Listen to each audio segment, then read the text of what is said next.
それではお時間になりましたので始めさせてい So た it だ is き time たい now, と so 思い I ま would す。like to start.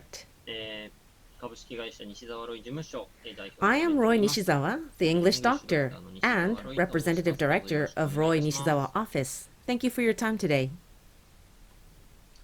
はい、今回はですね、コロナ禍ということもありまして、YouTube So ライブ this に time, てですね、due to the pandemic, 記者会 we're 見 using を実施させてい YouTube ただ Live きま to す。 do this ご覧 press いただきまして conference. どうもありがとうございます。 I really appreciate everybody for watching. はい、And 今回ですね、報告の記者 so 会見 this press conference is related to the press release announced on October 1st. And in this release, the headline goes like this. 出させていただきました。 I'm going to pull it up. SDGs 目標12 緊急 Great success in rescuing 3,000 copies of an English learning book through emergency crowdfunding, in line with Goal 12 of SDGs.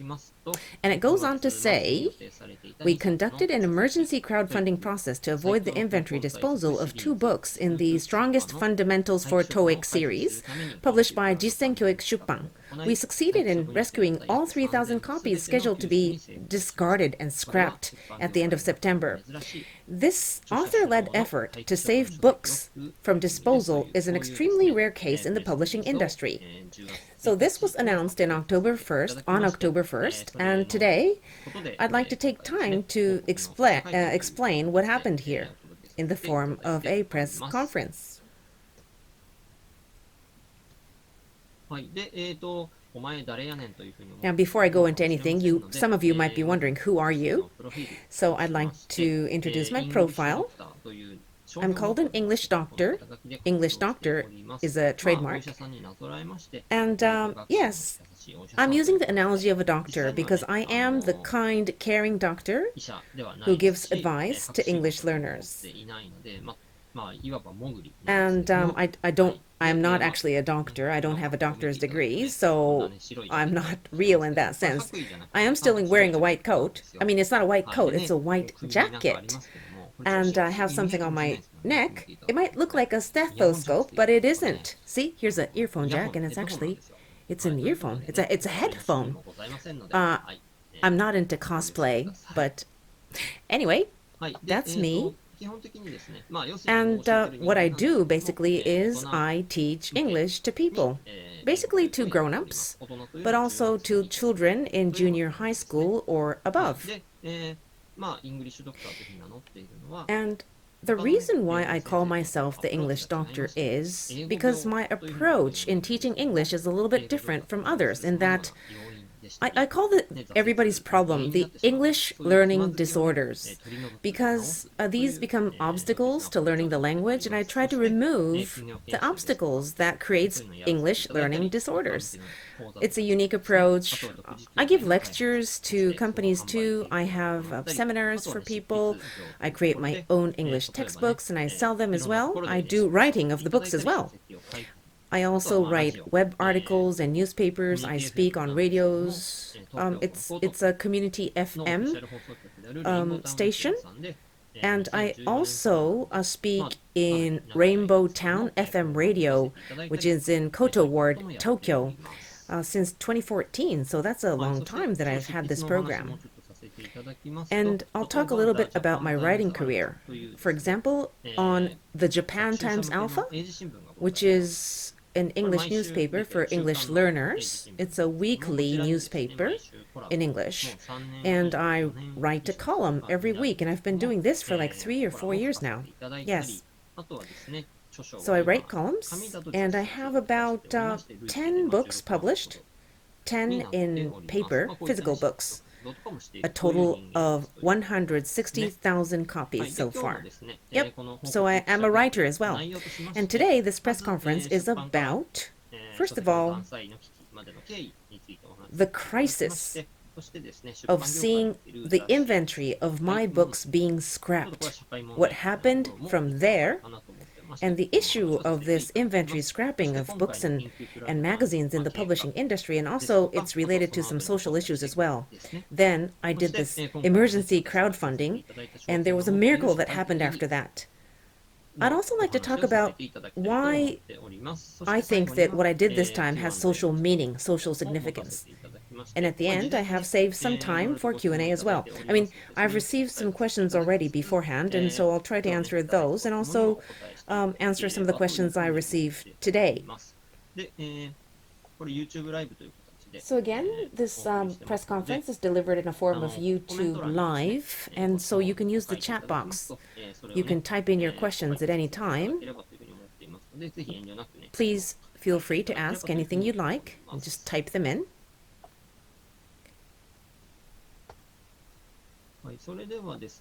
All right, so now I'd like to talk about the story of what happened from all the way from publishing my book to facing the risk of them being scrapped. Oh, I forgot one thing. This press conference started from 12:12, but it's going to end at 1 p.m., 13 p.m. Right, that's the time schedule.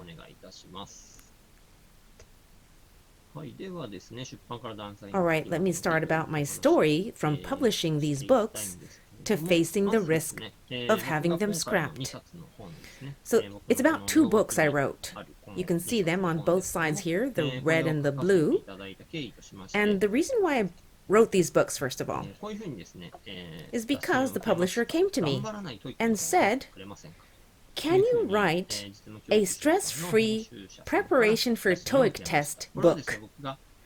This is what Jitsumu Kyoiku Shuppan, the publishing house, came to me. And my editor said that, they already know that I've published a lot of books like Stress-Free English Learning Series, Stress-Free English Learning Strategy, English grammar, English phrasal verbs, stress-free English vocabulary building. So that's why the publisher said, "Can you write a stress-free preparation for TOEIC test book?" And my answer was this: can I take the stress-free away? Can I take out the stress-free? Because for TOEIC test, I think a little bit of stress or some pressure will pay off. I mean, you're going to spend all this time and energy to study for TOEIC tests. If you are, and you're going to spend hours on Sunday going to the test and taking the test and coming home, and it's a lot of work. So why just study for the test? Let's learn English so that you can really improve your English language. So we took out the stress-free, and now it's called The Strongest Fundamentals for TOEIC. And there's listening and reading versions. The red book is for listening, part 1 and 2. And then the blue one is part 5. This is for reading. So it includes grammar and also reading English as you read on from the front to the end, because often people read the last part of the English sentence, understand that, and come back to the beginning, but not doing that, just reading it from the top. That's the kind of capability I teach in this book. And so some of the features of these 2 books is that you don't just solve English language tests. TOEIC is an English test, but there's always 4 answers.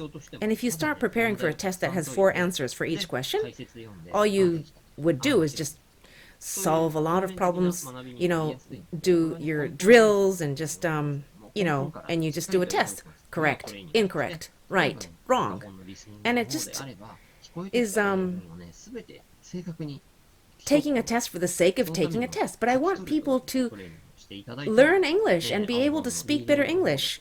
So that's why I call it fundamentals, because I want everybody to understand the fundamentals through dictation, or with the reading in the blue, I want people to understand grammar and really the structure of how English is constructed, so that you don't just, work on tests, but be able to read English.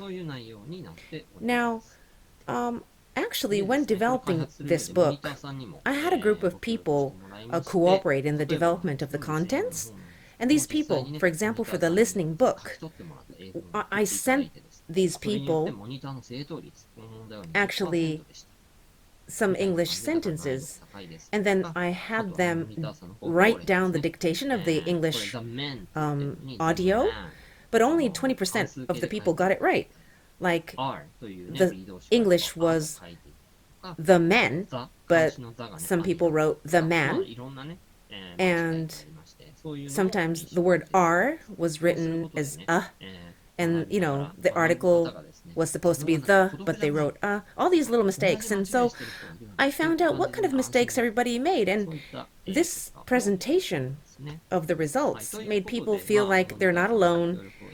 Many people are making the same mistake as I, and so they feel like maybe a little bit comfortable or some assurance, that everybody's having a hard time.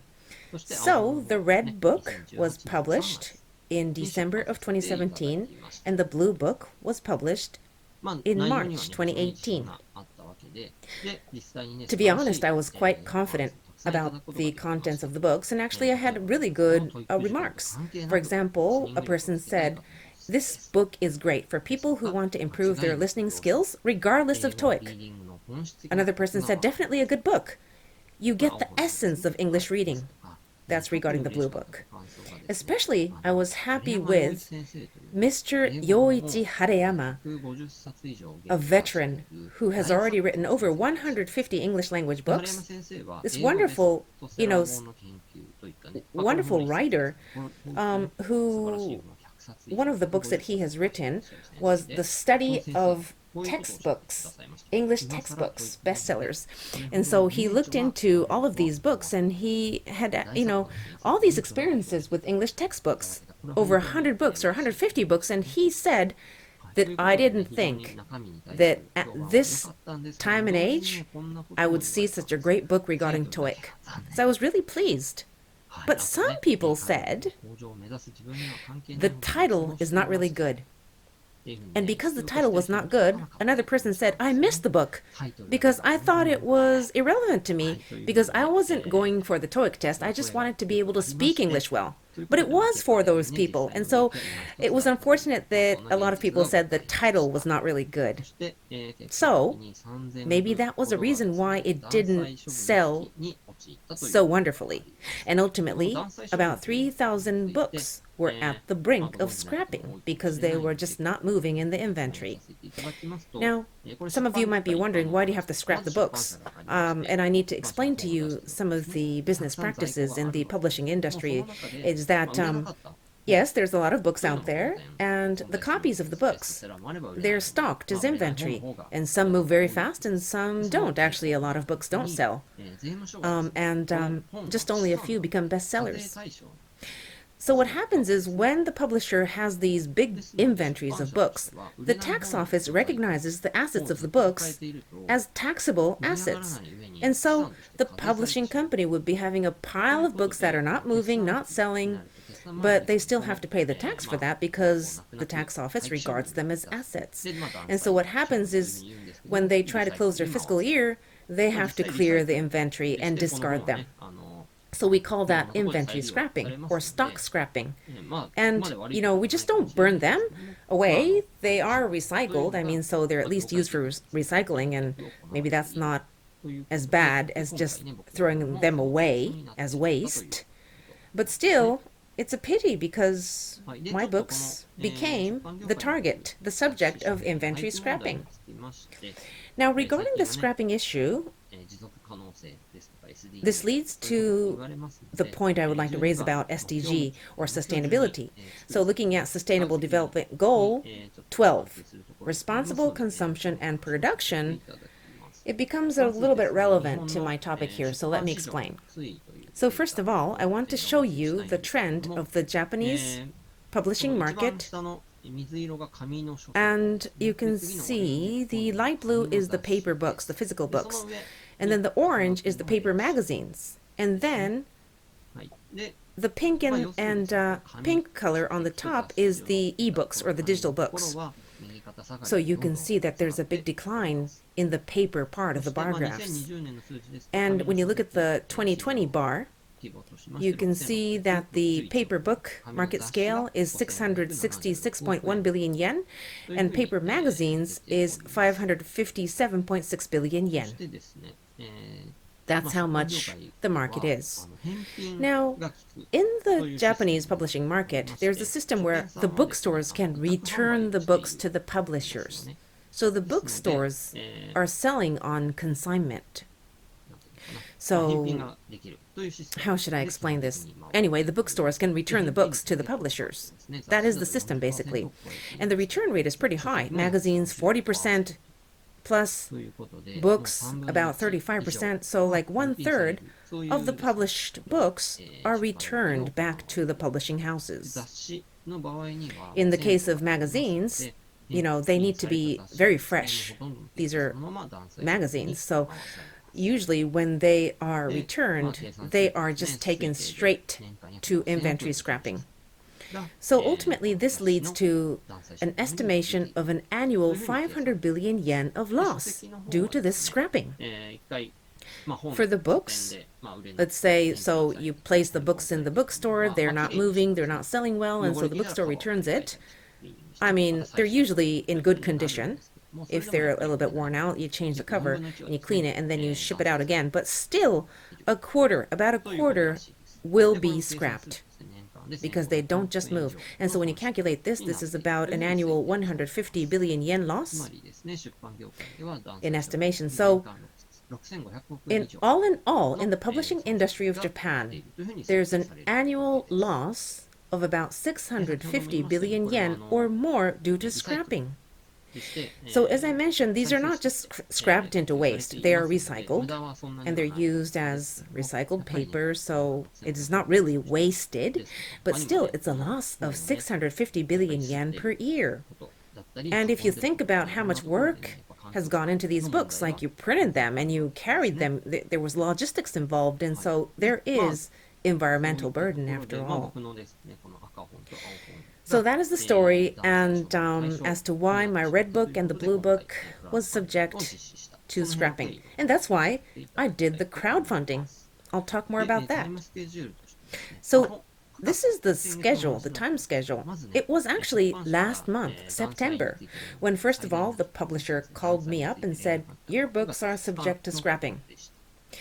They let me know that on the 2nd of September, and that's when the messenger said, the amount of books that should be scrapped is 3,000 copies. Would you like to buy them at a discount? So over the weekend, I had to think through this problem.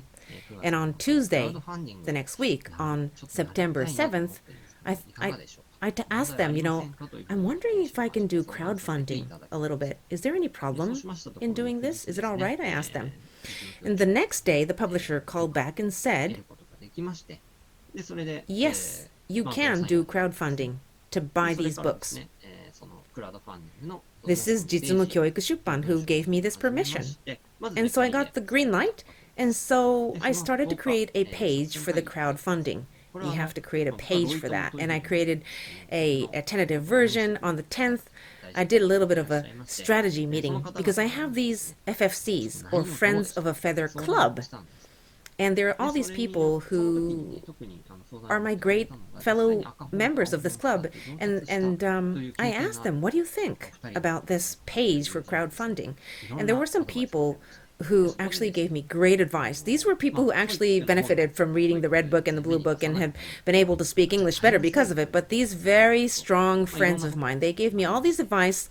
They said, on this crowdfunding page, maybe you shouldn't emphasize TOEIC so much.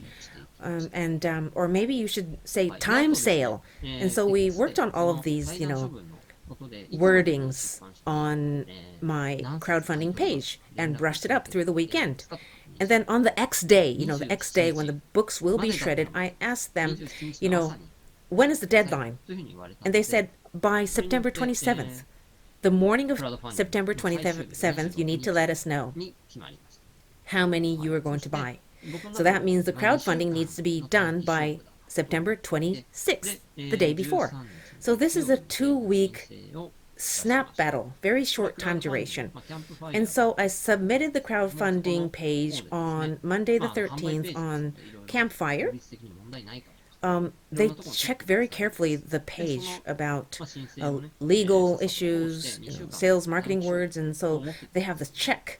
They inspect the words, and so I thought that I can pass that very quickly and go into crowdfunding itself and do that for about 2 weeks. But then campfire wouldn't respond to me.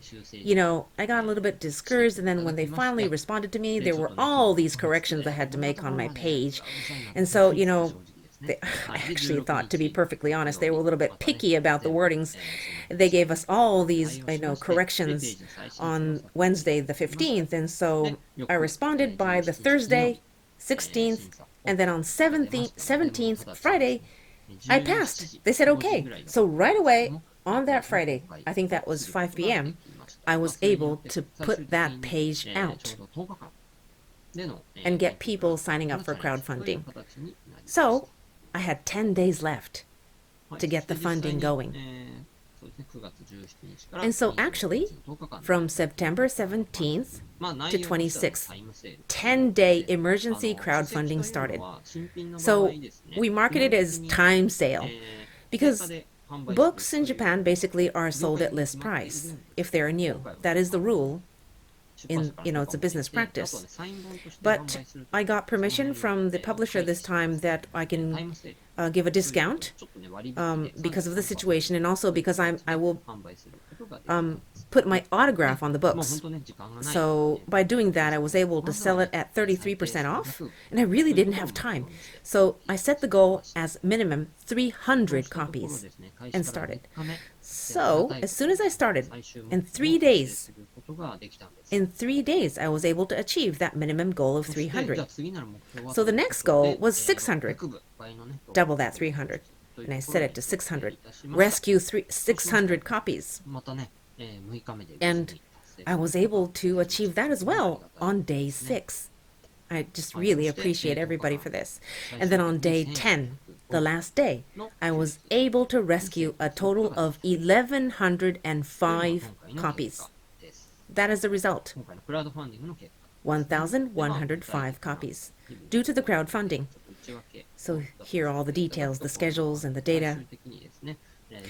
Ultimately, 418 people applied to fund me, and we were able to rescue 1,105 books. I'd just like to take this opportunity to thank everybody, the people who participated in the crowdfunding to rescue us, me and the books. Thank you so very much. Right, so this 1,105 books were saved, but I added some. And so a total of 1,400, I told the publisher that I would buy 1,400 copies. So that was really on the 26th, because crowdfunding ended really at 24 p.m. or a.m. in the midnight. And so I thought during the nighttime, and it's good that I'm a night person because I get up at late in the morning. So I thought, I need to think. And I came up with the number 1,400. And I just sent an email to the publisher and said, I will buy 1,400 copies. And they received it on the morning of 27th. And then 2 days later, you see this mark of an angel here. A miracle happened. What happened on September 29th? It was in the morning. The publisher sent me an email, and the title of the email said, "Cancellation of the scrapping of your 2 TOEIC books." Yes, this is the email my editor sent me. Yep. I'd just like to introduce what my editor wrote to me here. With the great success of the crowdfunding that you did, Mr. Nishizawa, we considered internally to cancel the scrapping because there are hopes to sell more of these books. This is wonderful because it's the first time ever that this type of case has been established. It's a very rare case in the whole industry as well. I'm very happy as your editor. Thank you so much. That's what it said in the email. And so the scrapping was ultimately canceled, and we were able to rescue all 3,000. So this was really my story, what happened, and I'm just really happy, and I'm very pleased, and more than anything, I appreciate everybody who supported me. So we were able to rescue a bit over 3,000 copies. If you buy one at list price, it's 1,650 yen. So we can say with simple calculation that we were able to avoid a loss of about 5 million yen and was able to save that amount of waste being created. I mean, if you look at the whole industry, the scrapping amounts to a loss of 650 billion yen per year. So how small is 5 million yen with my case? But, still, it's a really rare case where an author led the initiative. So I actually think it's a precious case that I'm proud of. I'd like to also talk a little bit about the social meaning of this, the significance of this. And I believe that I was able to share this notion about preventing the scrapping of book inventory. You can reduce that with this kind of effort. Because in the Japanese publishing industry, I mean, this happens all the time. Books are published, magazines are published and scrapped at an even faster pace. And so people in the industry are just so used to this that it's just become a given and they don't even question it anymore. Well, actually, that's the way I see it. I think that is the reality of the industry. And also, for a very long time now, it's been said that the publishing industry is in recession. So, in order for them to survive, I think that what they need to do is they need to keep printing new books and shipping them to the stores. So, the fact that there is an annual loss of 650 billion yen due to the inventory scrapping, it's a sad fact, and I just thought that the whole industry, the people in the publishing industry were kind of giving up and just taking it as something that cannot be helped. And so there was this author who wouldn't give up, and there was this author who started saying, we need to do an emergency crowdfunding. We need to rescue these books. And so that's why I was able to get an order of 1,100 books in just 10 days, and I was able to even avoid the whole scrapping. So I hope that I'm able to give people inspiration about the fact that you can reduce book scrapping, and that there are ways to save them. I hope that I've been able to give some kind of a notion or some awareness with my case, maybe in the whole industry, the editor, maybe the sales reps in the publishing houses, bookstores maybe, if they would be aware of this case, they might have some thoughts. And also writers too, my fellow writers and authors out there. I mean, you write a book and you have to see copies of your book being shredded. It's really sad. It's something that is bitter, chokes back tears, So maybe even for the authors, I can save the situation where they have to see their books being scrapped. And so, yes, I do think that I was able to give and establish a business case here. So I've been talking quite one way up to here about the story of the rescuing of these books, but we still have about 20 minutes, so I would like to spare the time for your questions. So let's start the Q&A session. Again, we're doing this on YouTube Live, so you can type in your questions in the chat box, and I'd like to answer those as well. Please don't hesitate. Feel free to ask any question you'd like in the chat box. Now, I have received some questions in advance, so I'd like to start out by answering them. So let's start the Q&A corner. All right, first question. What is the key to the success of your challenge this time? Well, there were a lot of keys to this. And I think it was a combination of various reasons that this miracle happened. That is the way I analyze it. So what are those keys? I'd like to think about them. All right, so here they are. I listed them up. So first of all, the books were good. The English textbooks were good. I mean, it has to be good. Otherwise, there's no hope in even saving them, I think. You can't do anything with a bad book. So first of all, yes, I had a good book. And then I had good reviews for it as well. For example, Amazon review, there were a lot of positive posts, and also, yes, the Mr. Harayama Yoichi, he said that this book was a great book. That was also very meaningful. And also, the third point is that I have published about 10 books in paper in the past, 10 physical books. So that's, a track record that I've been able to build to create a certain level of trust or credibility for myself. And so that's why my fellow readers have been very supportive through this process. Now, some people even participated, though they've never read my books.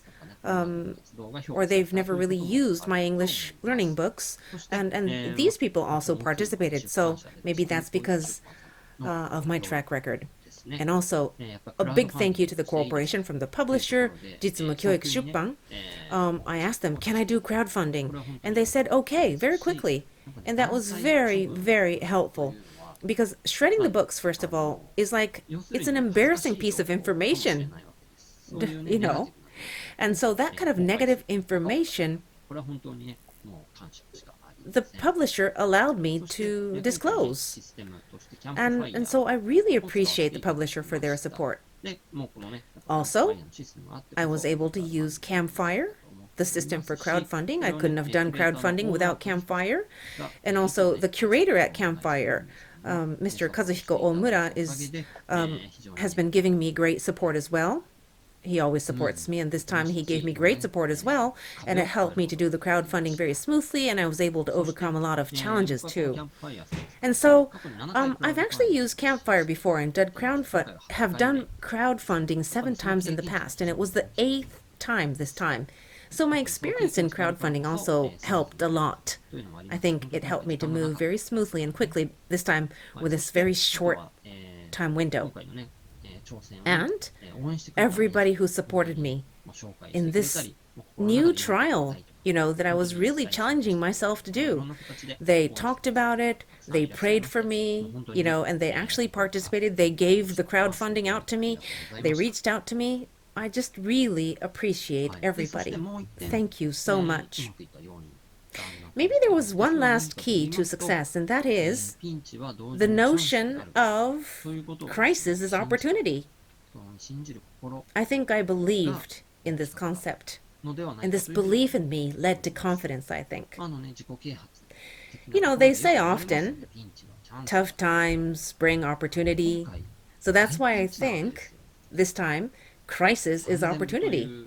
I mean, it was a huge crisis this time. 3,000 copies going to the shredder. How can I rescue them? I can't sell 3,000 copies. I mean, it's a pile of books, physically, and they're all going to be shredded. What a horrific crisis this is. But I thought, if I can turn this crisis into an opportunity. Well, I was thinking about it, but I didn't know if I can really do it. You never know if you can do it or not, but that's why you try. I believed in this word. This crisis is a chance for me, and so I just took my actions. I think that was really a very strong key. I hope I was able to answer your question. Please go ahead and type your questions in the chat box as well. And I'm going to take the next question. Why did you use crowdfunding to rescue your books? Weren't there any other options? Yes, to this question, first of all, of course, the first option that came to my mind is I should buy them. I should buy all of them. But, the amount, it's 3,000 copies. This is a little too much. I mean, the publisher, the bookstores could not sell 3,000 copies. And for me to think that I can sell 3,000, that's just too much. And where do I put them? I mean, I can't even put 3,000 in my house. My home would become dysfunctional if I put 3,000 books in my home. But I remember that there was another case like 2 years ago, another publisher called Kanki Shuppan. work with me, and I published a book titled How to Keep Working on English in 2012. And yeah, it was 2 years ago, but again, I had the risk of 600 copies to be scrapped, and at that time I tried to rescue them as well. So this time, with that experience, I thought, okay, I don't even have 1 month to do something about these 3,000 copies. I have to do crowdfunding. This is the only option, I thought, actually. The emergency crowdfunding. I needed to do this immediately. So I invested all of my resources into doing this. The next question is regarding SDGs. So you said that this is related to SDG Goal 12, responsible consumption and production. And yes, I had kind of used this as the headline to my press releases. So the question is, Roy Nishizawa and Roy Nishizawa office, what have you been doing in the past regarding SDGs? What kind of activities have you worked on? So to this question, yes, my main job is to provide English language education. So Goal 12 came up because of this crisis. My main job is related rather to Goal 4, quality education, because I'm providing English education. And I actually strongly empathize with SDG's keyword LNOB, leave no one behind. I can really relate with this, and I couldn't even pronounce leave no one behind well. That's weird. I really have a strong belief in this. But anyway, the reason why I love this word is because I personally am a person that is bumpy. And I mean that my strengths and weaknesses are really unbalanced, and there's a lot of things I can't do. Some things I'm good at, but some things I'm terrible at, and I feel like I'm being left behind in many areas. And I can really relate to people who feel like they're left behind in English education, and I want to help them. They say that 1 out of 2 Japanese people don't enjoy learning English. And that means they're feeling left behind. And so, and even if you like English, there's a lot of people who are struggling or stumbling over their journey of learning English. So I wanted to help them. And also, I'd like to talk about Cambodia education support. How I support the education in Cambodia is that I donate a part of my sales and a part of the royalties I get from the books to a public foundation called CIESF, CIESF, and I'm actually making donations as a corporate supporter every year since 2013. Why Cambodia? Well, I'd like to explain this a little bit. Now, I was born in 1977, and at that time in Cambodia, the Pol Pot group was in government, and there was a massacre, a killing in Cambodia of 1.7 million people. I learned that there were a lot of people who were killed, and many of them were in the intellectual field, and actually, especially if you were literate, if you were highly educated, you would be targeted to be killed. And I mean, for details, please go into the history books when you have time. But anyway, when the Pol Pot regime was ousted, I thought, you know, the situation I learned that was really unfortunate, because all the people who were literate, the people who were capable of educating, were gone. And just some people who were able to lay low and hide through the Pol Pot regime, they emerged as teachers, and they started to teach how to read. But, you know, there were not many of them, and maybe they were not good enough, because all they can do was really teach them how to read textbooks. Just read the textbooks, memorize everything that is written. Don't ask questions because I might not be able to answer them. It was actually kind of like an unspoken rule that you cannot ask questions to these teachers because they may not be able to answer them. So the situation of the education in Cambodia was in such difficulty that the only way to change this is by supporting them from the outside. And that's why I give a small donation to the Cambodia education system.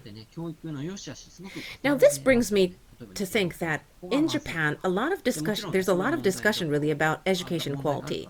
That's great. I mean, they talk about how good English language education is, the problems it has, but we're really blessed to be able to even have that kind of discussion, actually, because the Cambodia situation is not even in that sort of level. They haven't been able to reach that extent yet.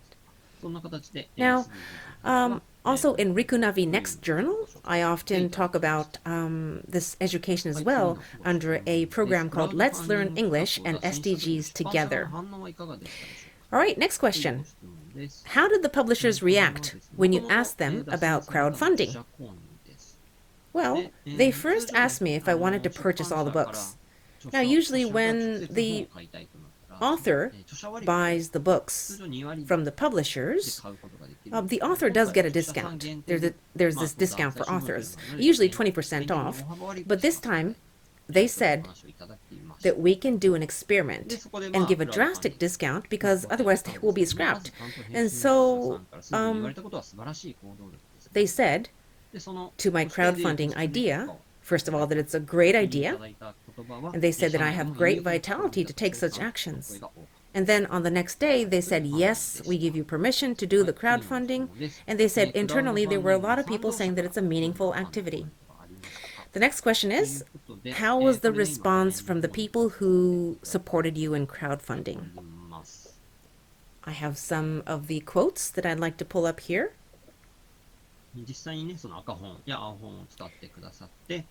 So some of these people, who supported me through the crowdfunding actually used the Red Book and Blue Book before, and they wanted to, support me, or they've read some other books of mine and they thought that I'm a good author.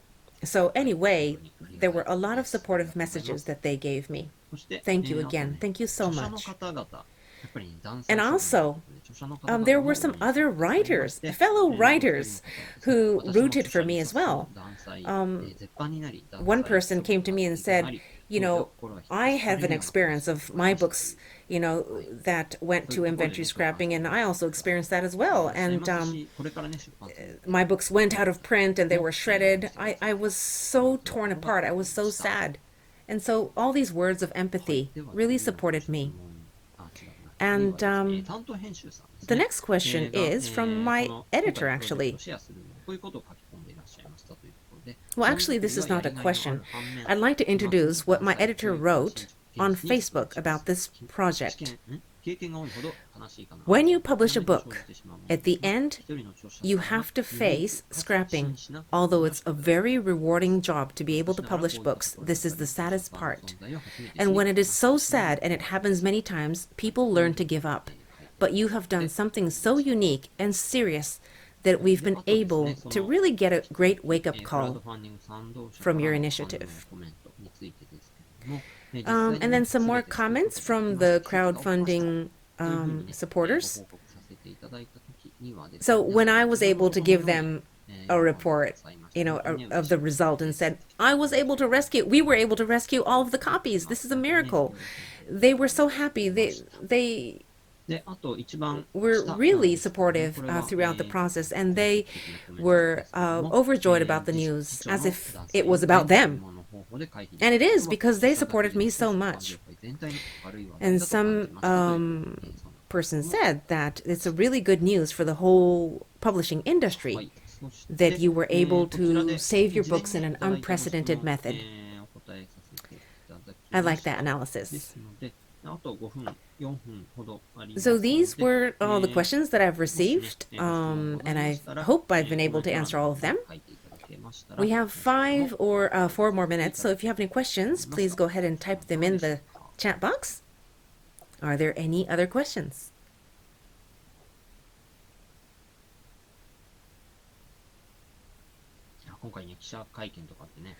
While I wait, it's the first time I'm doing this press conference. Do you like this background? It looks like a press conference, doesn't it? I got everything prepped up to make it official. Does everybody have any questions? No? No? All right. Well, I'd like to sum up, and You know, this time I was able to do this great trial, and we've been able to experience a great result. And it also has social meaning. It's really a significant event. And so, you know, I've been able to do this press conference after the press release that I've announced, and I'm just hoping that the publishing industry, although yes, there are difficulties and there are uncertainties, especially for the paper physical books, it's really declining. Yes, there are challenges, but I am hoping that we have less inventory scrapping and there is some kind of transformation in the industry to make this more sustainable. And I hope that my efforts give some kind of inspiration to everybody. I mean, there's a lot of publishing houses out there. There's lots of authors. And, you know, when your books are at the brink of being scrapped, it's crisis. But maybe I can establish a case with this of turning that crisis into a great chance to save the books. I hope that I've been able to give one lighthouse case, you know, a hint at least for everybody. Okay, a comment is coming in. Let me just introduce this. Okay. All right. Nana. Nana says, I've been very moved with your vitality to take actions to save not only your books, but also the environment of this planet. And I read your speed reading English class. I took your speed reading English class in April, and I will continue to learn English. And you are my inspiration.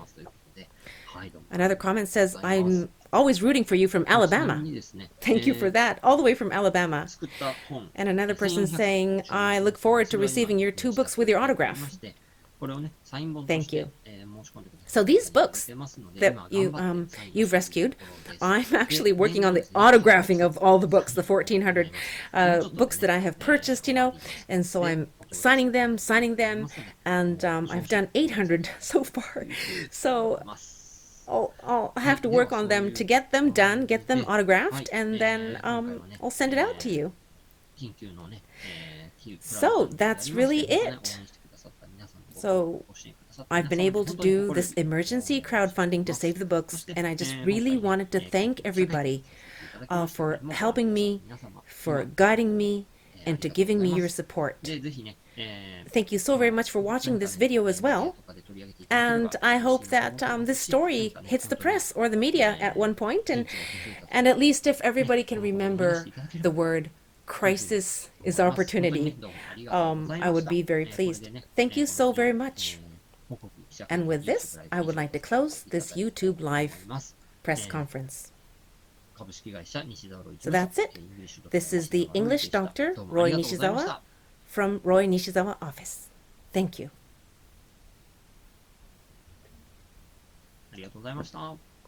Thank you. Bye.